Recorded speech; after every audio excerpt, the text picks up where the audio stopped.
드리겠습니다. 오늘 주제는 내가 세상을 이겼다. 두 번째 달이 말씀을 나누고 오늘은 서론적인 말씀을 나누겠습니다. 마지막 주 이제 30일인가 29일인가 마지막 주에는 이제 본론을 이제 말씀을 드립니다. 우리가 너무나 잘 아는 성경 구절이 있지요. 그러나 내가 가는 길을 하나님이 아시나니 하나님이 나를 단련하신 이후에는 내가 순금같이 나오리라. 여기서 23장 10절에 보니까 욥이 어마어마한 고난과 고통과 아픔과 역경과 순환과 정말로 말로 표현할 수 없는 어마어마한 고난을 당하는 욥이 23장 10절에 이렇게 고백하는 거예요.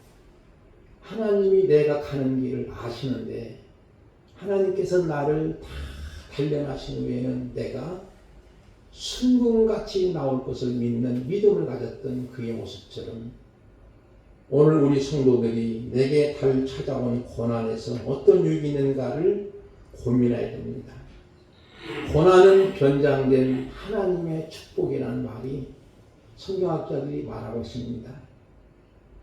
타인을 배려하는 방향성을 선택한다면 고난을 재해석할 수 있지요.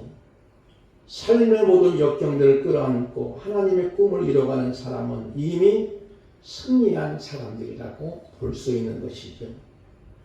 25절과 26절을 보겠습니다. 우리 김명신 목사님께서 한번 읽어주시면 고맙겠습니다. 이것을 비유로 너희에게 이르거니와 때가 이르면 다시는 비유로 너희에게 이르지 않고 아버지에 대한 것을 밝히 이르리라. 그 날에 너희가 내 이름으로 구할 것이요 내가 너희를 위하여 아버지께 구하겠다 하는 말이 아니니. 아멘. 감사합니다. 여기 보면 중요한 단어가 몇 가지 있습니다. 말씀을 드리겠죠. 먼저 비유로, 그 다음에 때가 이르면 또 그날에 이런 말씀이 나오죠.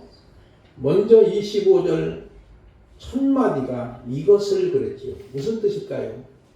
지난주에 주제를 조금 있으면 이런 주제로 말씀드렸지. 조금 있으면 이 조금 있으면 예수님이 십자가를 지신다는 것이고 조금 있으면 예수님이 3일 만에 부활하시고 조금 있으면 승천하실 것이고 조금 있으면 다시 오실 것이라고 2000년을 기다려도 다시 오지 않았는데 왜 조금 있으면 있을까요? 하나님께는 시대가 없습니다. 하나님께는 시대가 없는 거예요. 쉽게 말하면 하루가 1000년 같고 1000년이 하루 같은 거예요. 그러기에 조금 있으면으로 오중복음을 표현하고 있습니다. 그래서 예수님이 이것을 말씀하시는 것은 지금 오중복음의 이야기를 하시고 나서 너희로 비유로 말씀하였다고 하는 것은 무슨 뜻이냐면은 원래 보니까 바로 의미합니다. 그런데 똑같은 단어이지만 우리 한국말에는 탕자의 비유 또는 어린 이른 양의 비유, 그 비유와는 차이가 있습니다. 그 비유는 이해를 쉽게 돕도록 하기 위해서 이제 견준다는 의미가 있지, 파라볼레는. 근데 여기에는 바로 의미하는 무슨 뜻이냐면은 주님이 말씀을 하셨어요. 자문으로. 또 격언을 말씀하셨는데 제자들은 모호하게 알아듣는 거예요. 모호하게. 쉽게 말하면 선명하지 못하고 확실하지 못하고 어정쩡하게 알아가는 거예요. 그렇게 알아듣는 모습이죠. 그런데 주님은 25절 보니까 또 때가 이르면 이 때는 무슨 말이냐면 때는 호라는 뜻인데 결정적인 시간. 예수님은 언제나 자신의 때를 아시는 거예요. 그때는 비유로 너희에게 이르지 않고 아버지에 대한 것을 밝히 이르리라고 말씀합니다. 이때는 선명하게 정확하게 이르겠다는 거예요. 조건은 때가 될 때. 복음서에 예수님이 말씀하실 때는 언제나 예수님의 고난과 십자가의 지심을 의미합니다. 그래서 십자가가 절정이죠. 그리고 더 나아가서는 부활하신, 그리고 승천하시고, 그 다음에 더 중요한 것은 오늘 지칭하는 것은 약속하신 성령이 임하는 때를 의미합니다. 그래서 사도행전 2장에 보면 약속하신 성령이 마가다락방에 120명 성도에게 임하게 되는 모습이 나오지요. 그래서 성령님이 오심으로 주님의 말씀하신 내용이 선명하게 정확하게 알게 되리라고 말씀하신 거지요. 그러면서 그날에 같은 의미죠. 때와 그날은 같은 의미면서도 26절에 보니까 그날에 너희가 내 이름으로 구할 것이요 내가 너희를 위하여 아버지께 구하겠다는 말이 아니니, 이 말은 무슨 뜻이냐면요, 주님의 뜻이 모두가 성취되는 날, 이루어지는 날이죠. 그날에는 제자들도 하나님과 깊은 사귐 속에서 그들의 믿음이 성숙하고 성장될 것을 의미합니다. 이유는 뭐냐면 성령이 충만히 임할 때입니다.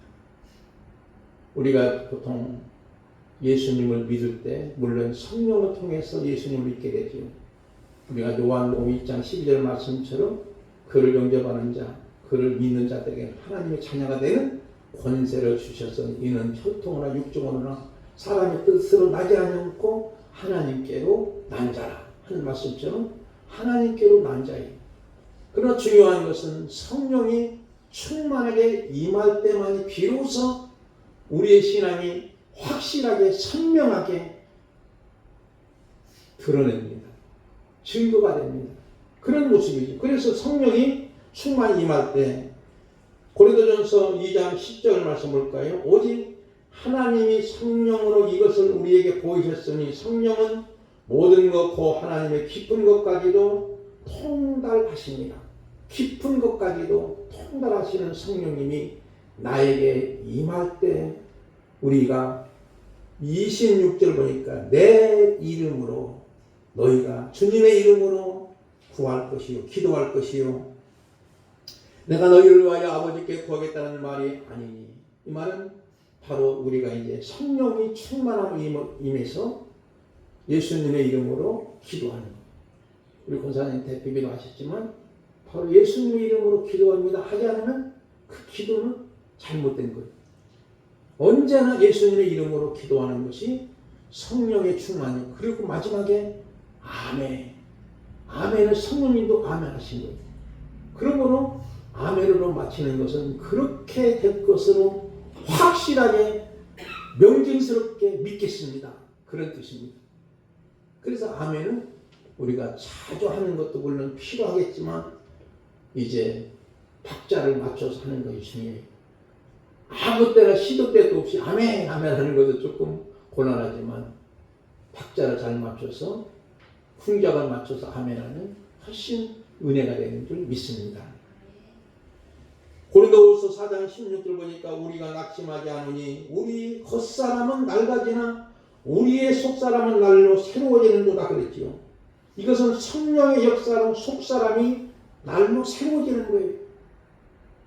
그날에 성령님이 때를 맞춰서 예수님의 십자가의 죽으심의 때와 예수님이 다시 승천하시고 성령님을 보내주시는 그날에 우리가 성령님이 충만히 임함을 통해서 우리 속사람이 날로 새로워지는 거예요.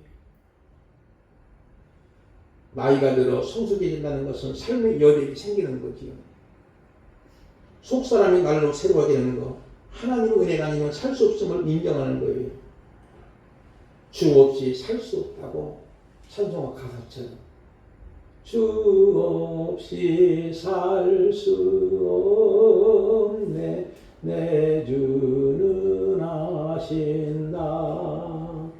주 없이 살 수 없는 거예요. 주 은혜 없이는 살 수 없다고 고백하는 것이 속사람이 날로 새로워지는 삶인 줄 믿습니다. 26절 다시 보면서 지금까지는 내게 구했지만 이제는 예수님 이름으로 아버지께 직접 구하라는 조건은 예수님 이름으로 구하는 거예요. 그래서 그것은 기도의 특권이고 그날에 바로 아까 말씀드린 것처럼 성령님이 임함을 통해서 명징스럽게도 기도할 수 있고 그 기도는 성령님이 나를 위해서 말할 수 없는 탄식으로 우리를 위하여 친히 간구하시는 거예요. 로마서 8장 26절과 27절 말씀을 볼까요? 이와 같이 성령도 우리 연약함을 도우시나니 우리는 마땅히 기도할 바를 알지 못해. 그렇지만 오직 성령님이 말할 수 없는 탄식을 우리를 위하여 친히 간구하시기 때문에 우리의 마음을 살피시는 이가 성령의 생각을 아시나니 이는 성령이 하나님의 뜻대로 우리 성도들을 위해서 간구하신다고 말씀합니다. 그러므로 우리는 세상 세속을 이기는 싸움은 언제나 성령 안에서 기도하는 거예요. 성령하지 않고 기도할 때는요, 지루한 거예요. 기도 시간이 빨리 갔으면 좋겠고 예배 시간이 조금 늦어지면 뒤에 있는 시계를 보든지 지루한 느낌을 갖지만 그러나 기도 시간이 행복하면 주도권을 잡는 성도가 되는 줄 분명히 믿습니다.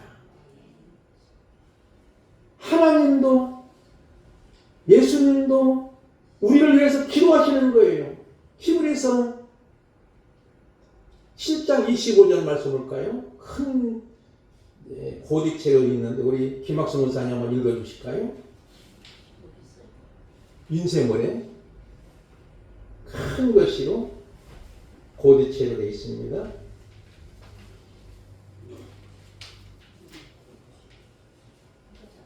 예, 찾으셨어요? 천천히 읽어주시면 돼요. 그러므로 자기가 합심이여 하나님께 나가는 자는 전도하시 온전히 구하라.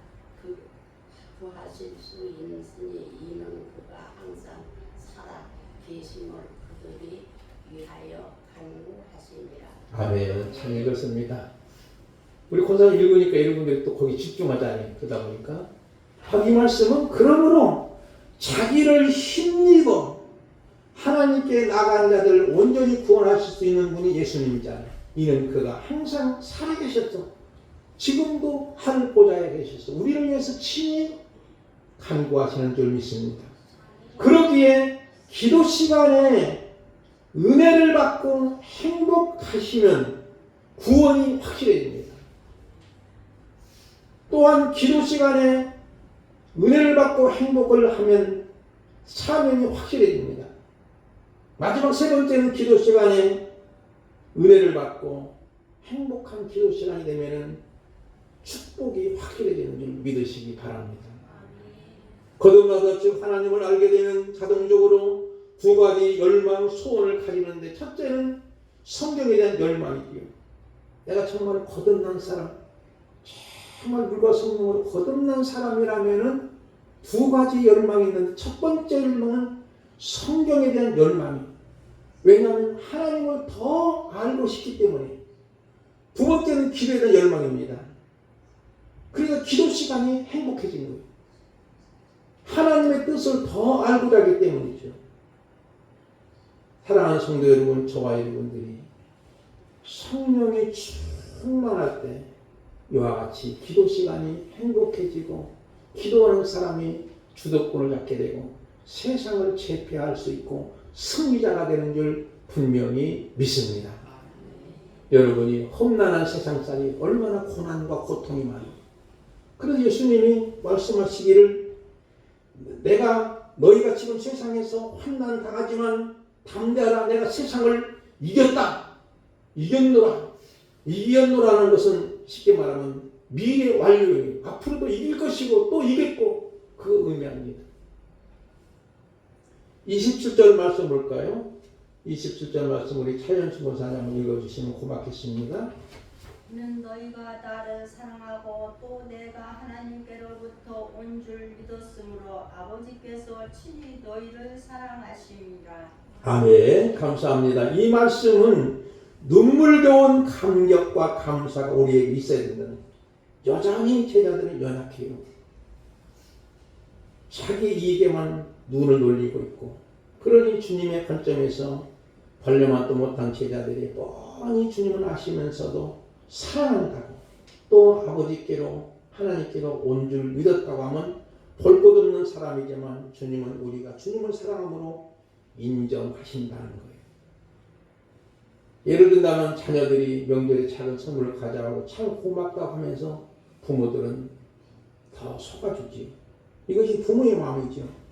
그래서 하나님 아버지께서 너희를 사랑하심이라, 사랑하심이라 하신이라가 아니고 사랑하심이라 하는 미래 완료형으로 하나님의 주도적으로 열심으로 강력하게 하나님과 이웃 사랑하는 자를 완성하시겠다는 거예요.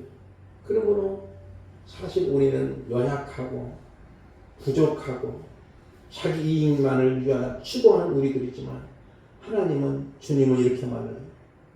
너희가 나를 사랑했다. 내가 너희 하나님을 온 줄도 믿었고 아버지께서 친히 너희를 사랑하심이라. 이미 사랑했다. 미래 완료이지. 이미 사랑하고 또 앞으로도 계속 하나님 사랑하실 거야. 그렇게 제자들을 유로하고 격려하고 있는 모습을 보는 거지. 왜냐하면 성령을 받기 때문이지. 그 다음에 28절 말씀 볼까요? 우리 박서연 집사님 한번 읽어주실까요? 내가 아버지에게서 나와 세상에 왔고 다시 세상을 떠나 아버지께로 가노니 하시니. 아멘.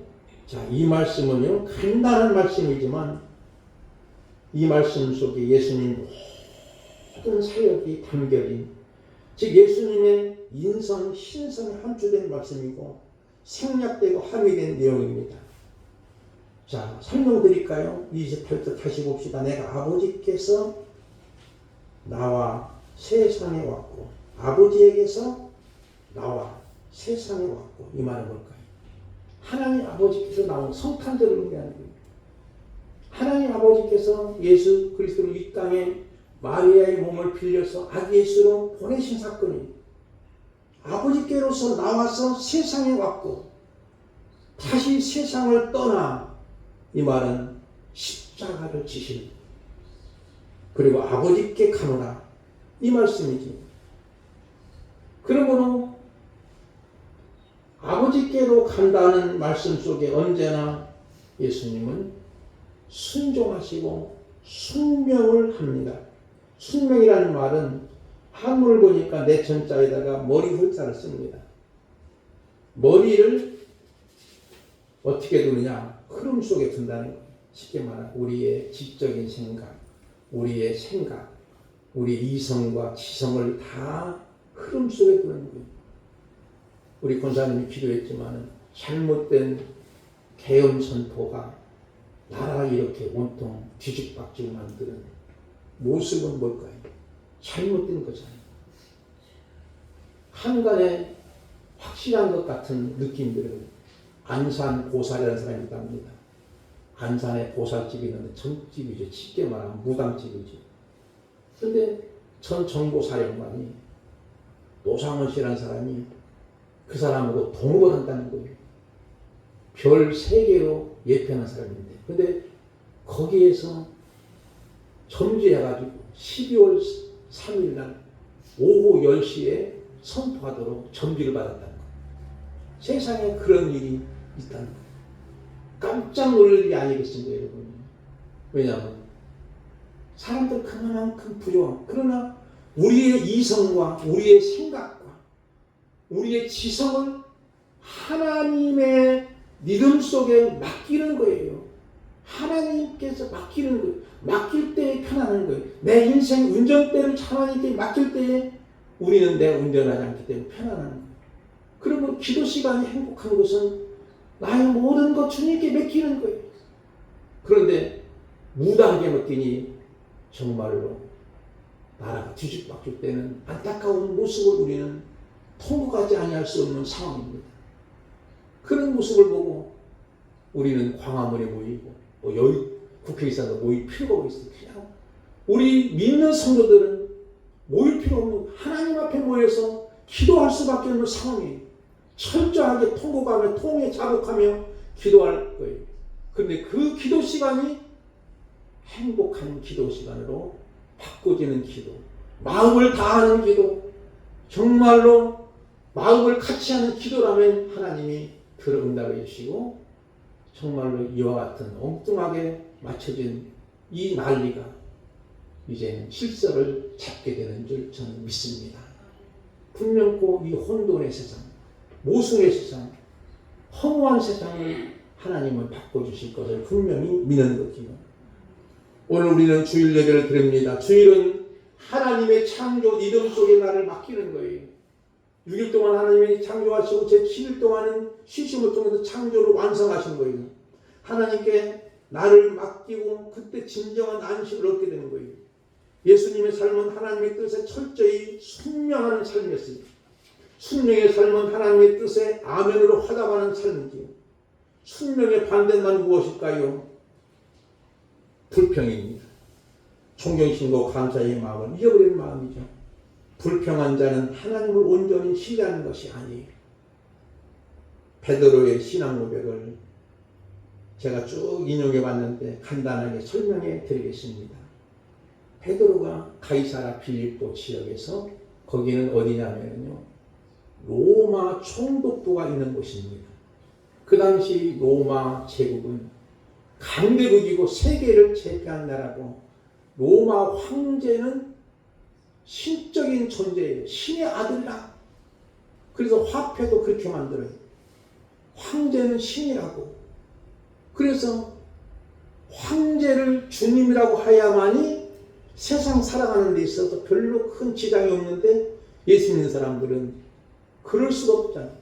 오직 주님만이 하나님이시고, 오직 주님만이 그리스도시고, 오직 주님만이 나의 주인 되신 것을 고백할 수밖에 없는 상황에서, 이 어려운 상황 속에서 하필이면 주님이 가이사라 빌립보 지역에서 제자들에게 특히 물어보는 거예요. 너는 세상 사람들이 뭐라고 하느냐? 여러 가지 이야기하죠. 엘리야라고 하고 세례요한이라고 하고 선지 중에 한 사람이라고 하고. 그럼 너희는 누구라고 하느냐? 그때 베드로가 썬뜻 대답하지. 자신 있게. 주는 그리스도시로 살아계신 하나님의 아들입니다. 얼마나 멋진 신앙의 고백을 합니까? 그때 예수님은 바요나시모라, 내가 보겠도다. 이를 내게 알 것은 내 혈육이 아니고 하늘에 계신 내 아버지라. 그래서 조금 있다가 예수님이 이제 베드로가 어느 정도 믿음이 견고한 줄 아시겠어요. 물론 알겠지만 예수님이 십자가에 죽으실 것을 예고합니다. 그러니까 베드로가 안 됩니다. 베드로가 예수님을 막 항변했다는 말은 붙들고 막 늘어진 거예요. 어떻게 보면 그냥 베드로가 더 힘이 세겠지, 예수님보다. 왜냐하면 어부 출신이기 때문에 팔 근육이 엄청났고. 그 항변했다는 것은 정말 잘되는 거예요. 그런데 예수님은 베드로를 향해서 한 것이 아니겠지만 베드로 조종하는 사탄아 물러가라, 내게로 물러가라고 하는 거예요. 이 말은 뭐냐? 그렇게 멋진 신앙의 고백을 하면서도